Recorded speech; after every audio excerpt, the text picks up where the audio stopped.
தமிழகத்தின் முதல்வராக சிஎம் விஜய் அவர்கள் பதவியேற்று 10-15 நாட்களில் அதுக்குள்ளே எத்தனையோ விதமான இந்த ஊடகங்களில் இப்படா சந்தர்ப்பம் வரும்னு காத்துட்டு எனத்தையாவது சொல்லிக்கிட்டு இருக்காங்க, ஏதாவது குறைபாடு சொல்லிக்கிட்டு இருக்காங்க. விஜய ஏதாவது குறைபாடு சொல்லிக்கிட்டு இருக்காங்க, எப்படியாவது கவுக்கணும்னு பார்க்குறாங்க,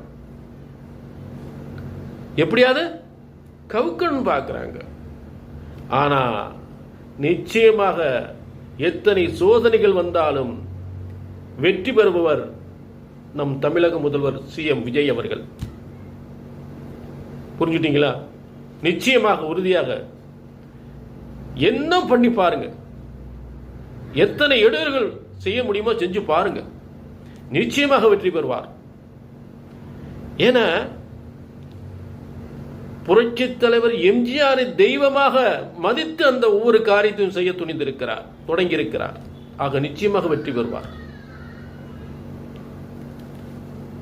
மரணத்தை எண்ணி கலங்கிடும் விஜயா, மரணத்தின் தன்மை சொல்வேன், மானிடர் ஆன்மா மரணமெய்தாது மறுபடி பிறந்திருக்கும், மேனியை கொள்வாய் மேனியை கொள்வாய், இடத்தில் ஒன்றை நீ விட்டு விட்டாலும் அவர்களின் மேனி சென்றுதான் தீரும் ஓர் நாள்.